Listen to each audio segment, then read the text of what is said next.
پھر وہ سفر شروع ہوتا ہے. اب نبی پاک مکہ پاک سے بیت المقدس جاتے. سبحان اللہ. بیت المقدس کا سفر یہ براق پر کیا جاتا ہے. براق کی بات بھی سن لو ہے. جو اتنا پیارا مہمان ویسی سواری بھیجی جاتی ہے نا. اگر کوئی بہت بڑی شخصیت ہو تو اس کو ذرا اچھی گاڑی میں بلایا جاتا ہے. نارمل بندے کو کہا جاتا ہے آپ آ جائیے گا, ٹھیک ہے. اور بہت ہی زیادہ معزز ہو بندہ کہتا ہے کسی دوست کی اچھی والی گاڑی لے کے بھیجوں, اتنی بڑی شخصیت ہے, اس کے سٹینڈرڈ کی کوئی سواری ہونی چاہیے. اللہ نے اپنے پاس اپنے حبیب کو بلانا ہے. سواری بھیجی جنتی سواری, براق. اچھا براق جو تھا اس کی سپیڈ کیا تھی ذرا سنیے گا. حدیث میں مضمون ملتا ہے کہ براق کی سپیڈ اتنی تھی کہ جدھر نگاہ پڑتی تھی ادھر اس کا پیر پڑتا تھا. یعنی اگر آپ سوچیں کہ اگر آپ بالکل کھلے میدان میں کھڑے ہو جائیں یا سمندر پہ چلے جائیں تو کتنے دور تک ہماری نظر جاتی ہے. جدھر تک آئی سائٹ جاتی تھی ادھر وہ ایک قدم رکھتا تھا, اگلا قدم ادھر رکھتا تھا, دوبارہ آئی سائٹ جدھر جاتی تھی. اتنی سپیڈ سے یہ ٹریول ہوا. اور سبحان اللہ براق کے اندر ایک زبردست شاک آبزرور بھی تھا. لوگ کہتے ہیں گاڑی وہ اچھی جس میں جھٹکے نہ لگے, ذرا اسموتھ ڈرائیو ہونی چاہیے. دیکھو اللہ نے اپنے حبیب کو بلایا تو کس شان سے بلایا. جب یہ براق اوپر کی طرف جاتا تھا نا, آسمان کی طرف, اب دیکھیے گھوڑے پہ اگر آپ بیٹھے ہوں اور گھوڑا اونچائی کی طرف جائے تو آپ پیچھے ہو جاتے. تھوڑی تکلیف ہوتی ہے نا انسان کو, کیونکہ گھوڑا اوپر جا رہا ہے. تو روایتوں میں لکھا کہ اس کے پچھلے پیر بڑے ہو جاتے تھے. جب یہ اوپر جاتا تھا تو پچھلے پیر بڑے ہو گئے تاکہ اس کی پشت سیدھی رہے, نبی پاک کو سواری میں تکلیف نہ ہو. اچھا جب یہ براق نیچے اترا, آپ کوئی گھوڑا نیچے اتر رہا ہے آپ آگے کی طرف ہو جائیں گے, پھر ڈیفیکلٹی ہوگی. فرمایا جب نیچے اترا تو اس کے اگلے پیر اونچے ہو جاتے تھے. یہ وہ فلیکسیبلٹی تھی کہ حبیب کو بلایا ہے تو کوئی تکلیف نہ پہنچے. کس شان سے سواری بھیجی گئی. اللہ اکبر. نبی پاک علیہ الصلوۃ والسلام اب پہنچتے ہیں اس جگہ پر جسے ہم بیت المقدس کہتے ہیں. بیت المقدس ویسے بھی دیکھنے کی بڑی تمنا ہے, لیکن جب سے یہ پڑھا ہے اور جب پڑھتے ہیں ایک دل میں عجب تمنا جاگ اٹھتی ہے. ذرا سوچو تو صحیح کہ کائنات میں ایسی نماز نہ اس سے پہلے ہوئی نہ اس کے بعد ہوگی. جب اس کائنات کے سب سے بہترین افراد یعنی انبیاء کرام کم و بیش 1,24,000 آل ٹوگیدر ونس ٹائم ایک ہی وقت میں وہ بیت المقدس میں موجود ہیں. صفے تیار ہیں, مؤذن فرشتے ہیں, اقامت دینے والے جبریل امین ہیں. اور اب جبریل امین نے عرض کیا حضور اب آپ امامت فرمائیے. امام الانبیاء میرے آقا امامت فرما رہے ہیں. سبحان اللہ. سیدی اعلیٰ حضرت امام اہل سنت بڑی پیاری بات لکھتے ہیں. فرماتے کہ وجہ کیا تھی, معراج کی رات کی جماعت کیوں جو ہے وہ سجائی گئی, یہ بلایا کیوں گیا سب کو. سبحان اللہ. رہتی دنیا کو یہ بتانا تھا. اعلیٰ حضرت کہتے ہیں نماز اقصا میں تھا یہی سر. سر کہتے راز کو, یہاں کہتے ظاہر ہونا.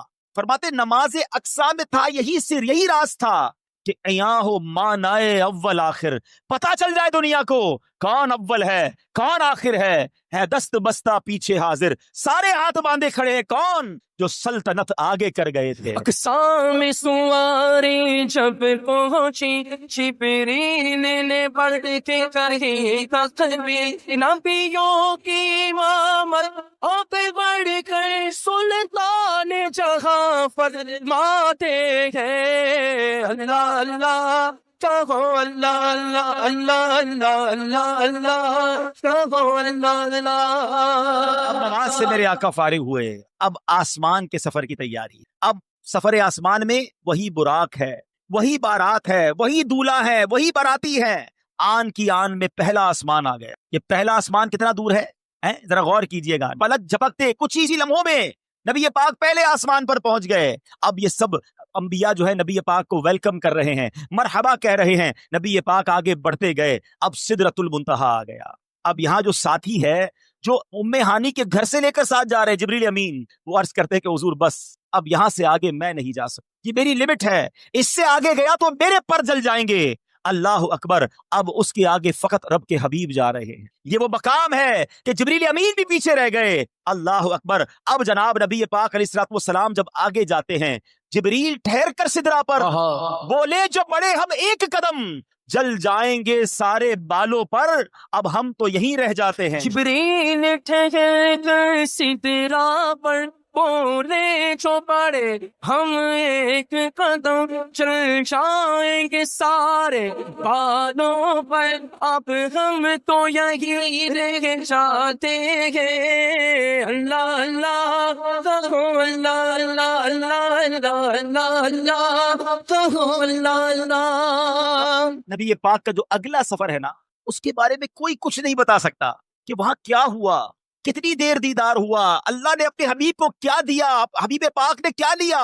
وہ ایسی راز کی باتیں ہیں, وہ ایسی کرم کی باتیں ہیں کہ جتنا اللہ کریم نے قرآن میں بتایا اور جتنا حبیب پاک علیہ الصلوۃ والسلام نے ہمیں آ کر بتایا, اس کے علاوہ کوئی اس کے بارے میں نہیں جانتا. قرآن مجید فرقان حمید میں اللہ کریم سورہ نجم میں کیا کمال کے ارشادات فرماتا ہے. سورہ نجم ایسا لگتا ہے جب پڑھیں تو کہ نعت پڑھ رہے ہیں. اللہ کریم ارشاد فرماتا ہے, بسم اللہ الرحمن الرحیم والنجم اذا ہوا, اس پیارے چمکتے تارے محمد کی قسم, ما ضل صاحبکم وما غوا, تمہارے صاحب نہ بہکے نہ بے راہ چلے. وما ينطق عن الهوى, اور وہ کوئی بات اپنی خواہش سے نہیں کرتے. ان هو الا وحی یوحى, وہ تو نہیں مگر وہی جو انہیں کی جاتی ہے. سنو, میرے آقا جو کہتے ہیں اللہ کی طرف سے عطا ہوتا ہے وہ کہتے ہیں. اعلیٰ حضرت یوں ہی نہیں کہتے, وہ دہن جس کی ہر بات وحی خدا, چشمہ علم و حکمت پہ لاکھوں سلام ہے. اب یہ قرآن بتا رہا ہے کہ کیا ہوا وہاں پر. فرمایا ثم دنا فتدلا فکان قاب قوسین او ادنا, پھر وہ جلوہ نزدیک ہوا. قرآن کہتا ہے پھر خوب اتر آیا, تو اس جلوے اور اس کے محبوب میں 2 ہاتھ کا فاصلہ رہا, بلکہ اس سے بھی کم. اب باتیں کیا ہوئی وہاں پر؟ قرآن کہتا ہے فَأَوْحَى إِلَىٰ عَبْدِهِ مَا أَوْحَى, اب وحی فرمائی اپنے بندے کو جو وحی فرمائی. رب نے جو فرمانا تھا فرمایا اور محبوب نے جو لینا تھا وہ لے لیا. تو اب یہ وہ سفر ہے میٹھے اسلامی بھائیوں کہ جب نبی پاک علیہ الصلوۃ والسلام یہ سفر کر کے واپس آئے, یہ عظیم سفر ہے. جنت کے طبقات دکھائے, جہنم کے مشاہدات کیے. میں انشاءاللہ بیان کے آخر میں مشاہدات کے بارے میں بھی بتاؤں گا. آل ٹوگیدر جب یہ سفر کر کے نبی پاک واپس آتے ہیں, وہ آج لوگ کہتے ہیں جناب کہ بڑی سائنس نے ترقی کر لی ہے, بڑا مہینوں کا سفر دنوں کا سفر منٹوں میں طے ہوتا ہے. لیکن میرے آقا کے اس سفر میں جس میں ہزاروں سال کا یہ ٹریول ہے, علماء کہتے ہیں اگر اس کو لاجیکلی کیلکولیٹ کریں نا تو یہ کئی ہزار سالوں کا سفر بنتا ہے. مگر نبی پاک جب واپس آئے تو جو دروازہ کھولتے وقت کنڈی ہل رہی تھی وہ اب بھی ہل رہی ہے. جو بستر چھوڑ کے میرے آقا گئے وہ بستر اب بھی گرم ہے. آقا نے وضو کیا تھا, ہم وضو کرتے زمین پر پانی بہتا ہے. راوی لکھتے نبی پاک آئے وہ پانی ابھی بھی بہ رہا تھا. بڑا لاجیکلی بات سمجھ لو, ہر دور کے مطابق ہے نا انبیاء کو معجزات دیے گئے, ہر دور کے مطابق جیسا دور ویسے معجزہ. مثال کے طور پہ حضرت موسیٰ علیہ الصلوۃ والسلام کا دور تھا, وہ جادوگروں کا دور تھا. ان کا مقابلہ کرنے کے لیے حضرت موسیٰ علیہ الصلوۃ والسلام کو عصا کا معجزہ دیا گیا. آپ نے عصا ڈالا, وہ اژدہا بن گیا, فرعونیوں کے سانپوں کو کھا گیا, وہ عاجز آ گئے. حضرت عیسیٰ کا دور ڈاکٹرز کا دور تھا, علاج دریافت ہو گیا تھا. اس کو کاؤنٹر کرنے کے لیے آپ کو کیسا معجزہ دیا گیا کہ قرآن میں لکھا ہے کہ آپ مادر زاد اندھوں کی آنکھوں پر دم کرتے تھے, وہ آنکھ والے ہو جاتے تھے. آپ مردوں کے لیے دعا کرتے, مردے زندہ ہو جایا کرتے تھے. تو جیسا دور ویسا معجزہ. میرے آقا کا جو دور تھا, جس دور میں نبی پاک آئے, وہ دور کیسا تھا؟ وہ دور تھا عربیوں کا فصاحت و بلاغت کا دور تھا, انٹلیکچوئلز کا دور تھا. اس زمانے میں بڑا عجب معاملہ تھا. ایک اور بڑی عجیب بات پہلے بھی میں نے بیانات میں بتائی ہے کہ جو عربی نہیں ہے وہ کیا کہلاتے ہیں؟ ہم کیا ہیں؟ عجمی. عجمی کا معنی پتہ ہے؟ عجمی کہتے گونگے کو. ہم کتنا شوق سے بتاتے ہیں عجمی ہیں. عجمی کہتے ہی گونگے کو, اس کا معنی گونگا ہے.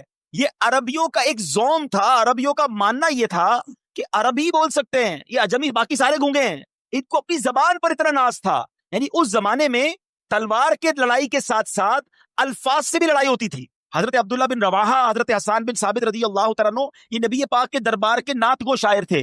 دشمن نبی پاک کی شان میں گستاخانہ اشعار لکھتے تھے, یہ ادھر سے جواب میں نعتیں لکھتے تھے. ایک موقع پر پیارے آقا علیہ الصلوۃ والسلام نے حضرت عبداللہ بن رواحہ سے فرمایا, عبداللہ تم اشعار دشمنوں کے مقابلے میں لکھو, تمہارے اشعار ان کے لیے تیر کی مانند ہے. تو یہ دور تھا, اس دور میں نبی پاک تشریف لائے. اب ضروری تھا کہ پیارے آقا ان سے زیادہ فصیح ہوں, ان سے زیادہ خوبصورت بات کرے. اللہ نے نبی پاک کے قلب اقدس پر قرآن نازل کر دیا. جب اللہ کے حبیب قرآن کی تلاوت کرتے تھے وہ عاجز آ گئے, وہ پریشان ہو گئے. وہ کہتے یہ کسی انسان کا کلام نہیں ہے, یہ کیسی باتیں کرتے ہیں. اور کمال کی بات یہ ہے انہوں نے یہ بھی دیکھا تھا کہ بچپن سے اب انہیں دیکھ رہے ہیں, یہ کسی مدرسے میں نہیں گئے, کسی استاد کے پاس نہیں گئے. اس کا مطلب یہ تھا کہ اللہ نے اپنے حبیب کو ڈائریکٹلی علم عطا فرمایا. الرحمن علم القرآن, اللہ نے اپنے حبیب کو یہ سارے علوم عطا فرمائے. اور جب میرے آقا گفتگو فرماتے تو پھر کیا ہوتا؟ بریلی کے تاجدار لکھتے ہیں, آقا میں نثار تیرے کلام پر. حضور آپ کی باتیں کیسی تھی؟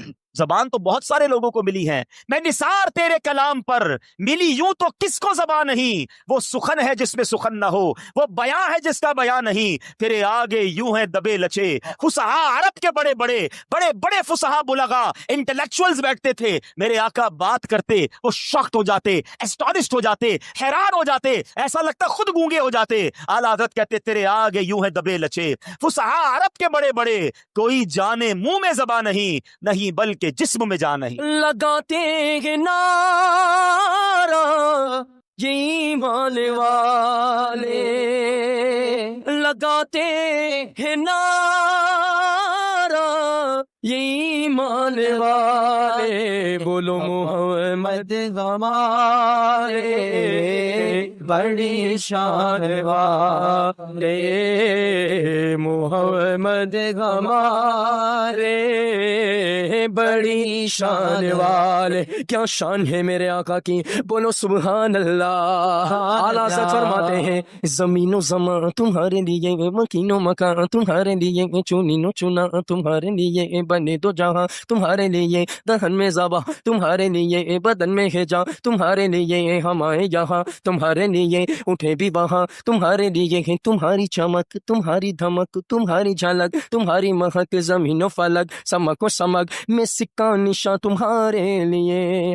کون دیتا ہے دینے کو منہ چاہیے، بولو دینے والا ہے سچا ہمارا نبی محمد ہمارے بڑی شان والے۔ میں عرض کر رہا تھا کہ یہ تو وہ دور تھا نا کہ جس میں انٹلیکچوئلز تھے، فصحا تھے، ان کا مقابلہ نبی پاک نے جب گفتگو کی تو ان کے پاس کوئی جواب نہیں تھا۔ مگر میرے آقا کا دور وہاں ختم تو نہیں ہو گیا نا، لا نبی بعدی، میرے آقا کے بعد تو کسی نبی نے نہیں آنا، اب میرے آقا کا دور صبح قیامت تک ہے۔ تو ہو سکتا ہے آج کا یہ ماڈرن دور کوئی ماڈرن نوجوان آ کر کہے، سائنسدان آ کر کہے کہ جناب اب تو سائنس نے اتنی ترقی کر لی، تمہارے نبی تو اونٹوں اور گھوڑوں پر سفر کرتے تھے، آج ہم جناب چاند پر پہنچ گئے، مریخ پر پہنچ گئے، بڑا راکٹوں کا زمانہ آ گیا ہے، سپر سونک ایئر کرافٹ بن رہے ہیں، آواز کی رفتار سے زیادہ تیز طیارے بن گئے۔ بتاؤ کیا اسلام میں تمہارے نبی کے پاس کوئی ایسا معجزہ ہے جو آج کی سائنس کو جواب دے سکے؟ اللہ اکبر، سنو تو صحیح، ہزاروں سال کا سفر کر کے میرے آقا آتے ہیں اور کنڈی ابھی ہل رہی ہے۔ گویا ہوا یہ کہ کم وقت میں نہیں بلکہ نبی پاک نے یہ سارا سفر 9 ٹائم میں کیا، وقت وہی ٹھہرا ہوا تھا۔ ماجرا یہ ہے، اب عشق والا جواب سن لو، دراصل بات یہ ہے کہ میرے آقا تو سارے جہان کی جان ہے نا، جب جان چلی گئی تو جہان رک گیا تھا، آقا واپس آئے جہان نے پھر چلنا شروع کر دیا۔ اعلیٰ حضرت کہتے ہیں وہ جو نہ تھے تو کچھ نہ تھا، وہ جو نہ ہو تو کچھ نہ ہو، جان ہے وہ جہان کی، جان ہے تو جہان ہے۔ اللہ اکبر، نبی پاک تشریف لائے اور اب صبح کے وقت میرے آقا نے ام ہانی رضی اللہ تعالیٰ عنہ کو جب یہ واقعہ سنایا، آپ نے کہا میرے آقا مکے والوں کو بتائیے گا نہیں، وہ مانیں گے نہیں، یہ ایسی بات ہے یہ اور آپ کی مخالفت کریں گے۔ ذرا غور کیجیے، وہ وقت تھا جب فقط 40-50 تقریباً 80-90 کے قریب مسلمان تھے، زیادہ مسلمان نہیں ہوئے تھے، 11 سن نبوی کا وقت ہے، اور میرے آقا نے فرمایا میں نے تو ضرور بتانا ہے۔ نبی پاک نے مکے والوں کے سامنے بتانا شروع کیا۔ ابو جہل بدبخت کہتا ہے اے محمد صلی اللہ تعالیٰ علیہ وسلم، جو آپ مجھے کہہ رہے ہیں میں اگر مکے والوں کو جمع کر لوں انہیں بھی کہیں گے؟ کہا بالکل، مکے والے جمع کر لیے گئے۔ کہا بتائیے آپ کیا کہہ رہے تھے؟ پیارے آقا علیہ الصلوۃ والسلام نے فرمایا کہ میں رات کے تھوڑے حصے میں بیت المقدس سے ہو کر آیا، میں آسمانوں کی سیر کر کے آیا ہوں۔ اللہ اکبر، مکے میں شور بچ گیا۔ ابو جہل نے نبی پاک کی گستاخی کرنا شروع کی، کہا دیکھو یہ کیسی بات کرتے ہیں، کفر والے تو تھے ہی تھے، کچھ ایمان والے بھی تذبذب ہو گئے، جو کمزور ایمان والے تھے ان پر بھی امتحان کی گھڑی آ گئی۔ یاد رکھیے گا، واقعہ معراج جہاں نبی پاک کی شان اور قدر و منزلت کو بیان کرتا ہے، وہاں یہ ایمان والوں کا امتحان بھی ہے، یہ ٹیسٹ بھی ہے کہ تمہیں اپنے نبی پر کتنا اعتماد ہے۔ اللہ اکبر، جب یہ شور شرابہ ہوا تو مکے والوں نے کہا کہ آج موقع اچھا ہے ابو بکر صدیق کو پیارے آقا سے دور کرنے کا۔ یاد رہے سیدنا صدیق اکبر اس زمانے میں بھی بڑے معزز تھے، بڑے بیپاری تھے، ان کا مسلمان ہونا کافروں کو بڑا کھٹکتا تھا۔ انہوں نے کہا کسی طرح ان کو دور کر دو، اسلام کمزور ہو جائے گا۔ فوراً پہنچے صدیق اکبر کے گھر پر، دروازہ کھٹکھٹایا، دروازہ کھلا، کہا ابو بکر تم جانتے ہو تمہارے نبی کیا کہتے ہیں، جن کا تم بڑا نام لیتے ہو، بڑا عجیب دعویٰ کرتے ہیں۔ کہا بتاؤ کیا کہتے ہیں؟ کہا وہ کہتے ہیں کہ رات کے تھوڑے حصے میں بیت المقدس سے ہو کر آیا ہوں۔ اچھا یہ اعتراض کیوں تھا؟ پہلے تھوڑا ٹیکنیکلی سمجھ لو۔ بیت المقدس جو ہے وہ 1 مہینے کا راستہ تھا، اونٹ پہ جائیں گھوڑے پہ جائیں تو مکے سے بیت المقدس 1 مہینے کا راستہ، واپس آئے پھر 1 مہینے کا راستہ، 2 مہینے کا سفر۔ نبی پاک کا کلیم یہ تھا کہ میں رات عشاء بھی یہیں پڑھی ہے، فجر بھی یہیں پڑھی ہے اور تھوڑی دیر میں ہو کر آ گیا ہوں۔ ان کو سمجھ نہیں آ رہی تھی، لاجک یہ کہتی تھی کہ ہو نہیں سکتا ہے، مگر ہر چیز لاجک سے جواب نہیں دیا جاتا۔ صدیق اکبر نے یہ ہمیں سکھا دیا ہے۔ وہ دروازے پر گئے، کہا ابو بکر تم جانتے ہو تمہارے نبی کیا کہتے ہیں؟ کیا کہتے ہیں؟ کہتے رات کے تھوڑے حصے میں بیت المقدس سے ہو کر آ گیا۔ کہا واقعی میرے آقا کہتے ہیں؟ ہو سکتا ہے سوال کرنے والے نے سوچا ہو کہ اب تذبذب آ رہا ہے، ہیزیٹیشن آ رہی۔ کہا ہاں تمہارے نبی یہی کہتے ہیں۔ کہا اگر میرے آقا فرماتے ہیں تو حق فرماتے ہیں، سچ فرماتے ہیں۔ کہا اے ابو بکر تم تو بڑے ہوشیار، بڑے عقل مند، تم کیسے یقین سے کہہ سکتے ہو یہ سچ ہے؟ کیا کمال کا جواب دیا۔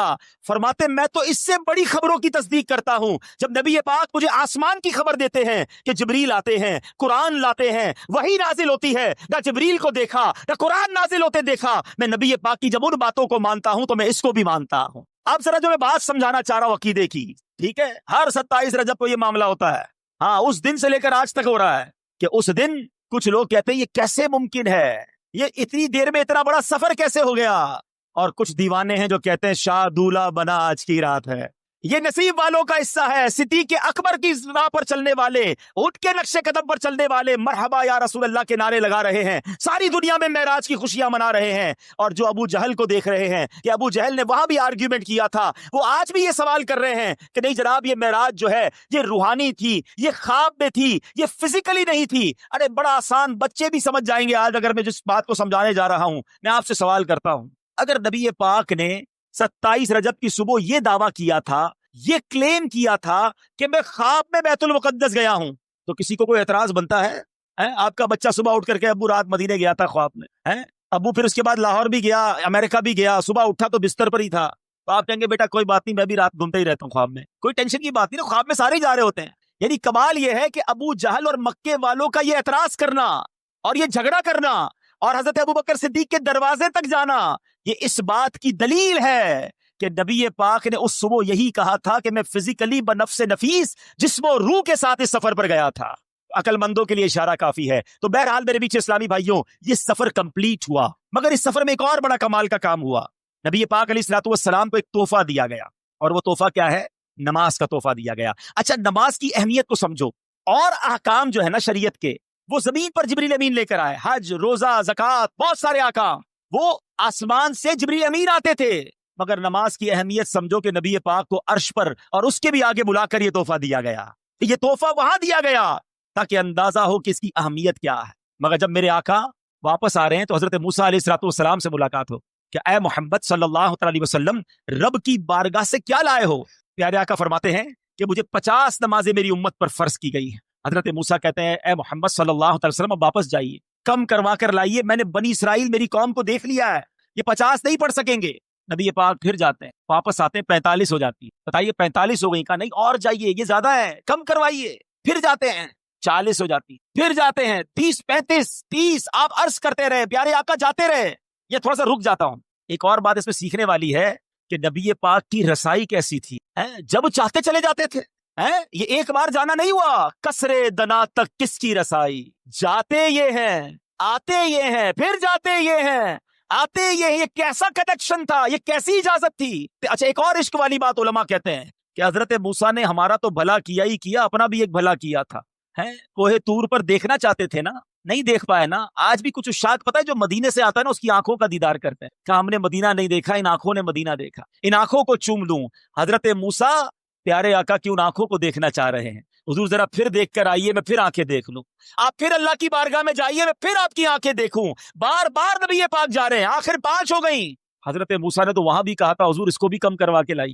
نبی پاک فرماتے ہیں مجھے حیا آتی ہے اللہ کی بارگاہ۔ مگر وہاں سے ارشاد کیا ہوا، حدیث پاک ہے کہ جب 50 سے 5 کر دی گئیں تو آواز دی گئی اے محبوب ہماری بات نہیں بدلتی، آپ علیہ الصلوۃ والسلام کے لیے ان 5 کے بدلے میں 50 کا ثواب ہے۔ اے مسلمانوں، یہ تحفہ معراج کی رات ملا۔ آج سب نیت کر لیں کہ آج کے بعد ہماری کوئی نماز قضا نہیں ہوگی انشاءاللہ۔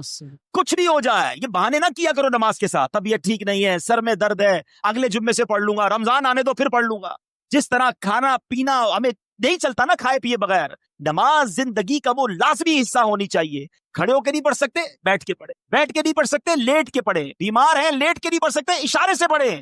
اگر نماز معاف نہیں ہے تو آج یہ نیت کرنی ہے انشاءاللہ. یہ معراج کی رات ہمیں یاد دلاتی ہے. اچھا مزے کی بات ہے, نبی پاک کی معراج تو رب کی بارگاہ میں حاضری ہے, اور نماز کو مومن کی معراج کہا گیا. اور پتہ یہ کدھر لے جائے گی نماز؟ جب نبی پاک نے رب کا دیدار کیا تو دل کے کسی کونے میں قابل تو نہیں مگر تمنا تو جاگتی ہے نا کہ کاش ہم بھی اپنے رب کو دیکھیں. جس خالق نے بنایا, جس خالق کی کائنات ایسی ہے, میرا وہ خالق کیسا ہوگا. تو اب سنو, احادیث میں یہ مضمون ملتا ہے کہ جو نمازی ہوگا اس کو بروز قیامت اللہ کا دیدار کروایا جائے گا. اللہ کا دیدار کرنا ہے نا تو پھر نماز پڑھنی انشاءاللہ. اب نماز قضا نہیں ہوگی انشاءاللہ. ایک اور عقیدے کی بات, عشق کی بات ہے. لوگ کہتے ہیں دنیا سے پردہ فرمانے کے بعد کوئی مدد نہیں کر سکتا. نمازیں وہ 5 پڑھتے ہیں, ہاں بھائی 50 نہیں پڑھتے. یہ مدد کس نے کی تھی؟ یہ مشورہ کس نے دیا تھا؟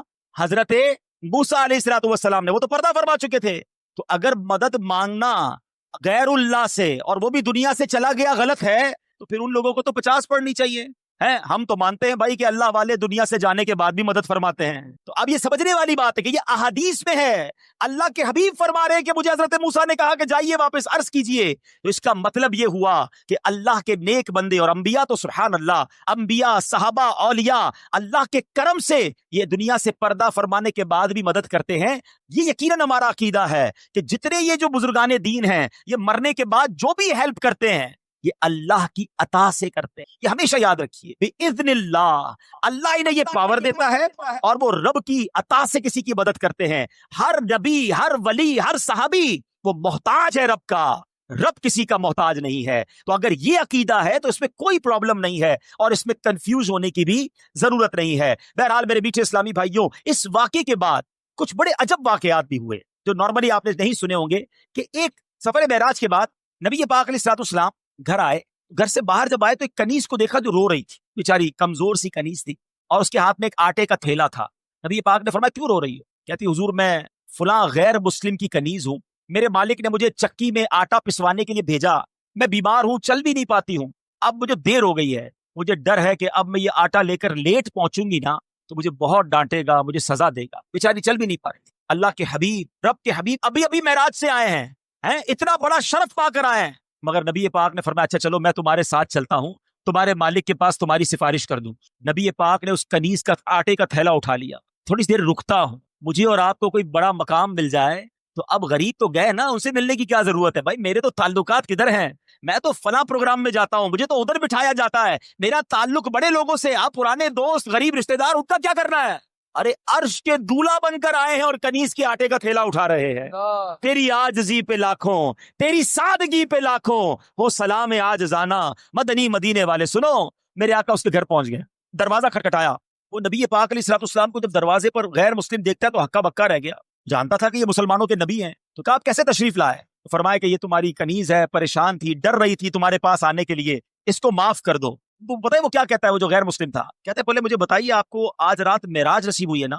غیر مسلم کہتا ہے اے محمد صلی اللہ تعالی علیہ وسلم, آج رات آپ کو معراج نصیب ہوئی ہے؟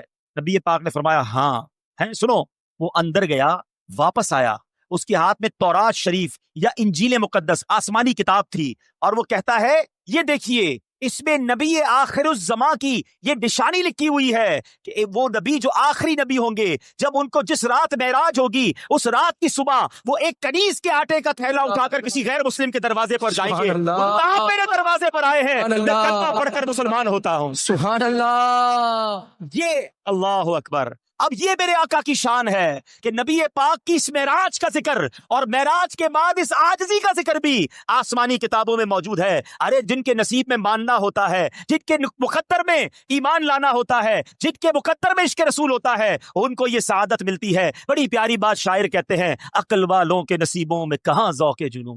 ہر بات عقل سے نہیں تولی جاتی, ہر بات لاجک سے نہیں دیکھی جاتی. عقل والوں کے نصیبوں میں کہاں ذوق جنون, عشق والے ہیں جو ہر چیز لٹا دیتے ہیں. جیسے میری سرکار گے بولو ایسا نہ ہوئے, جیسے میرے سرکار گے ایسا نہیں کوئی.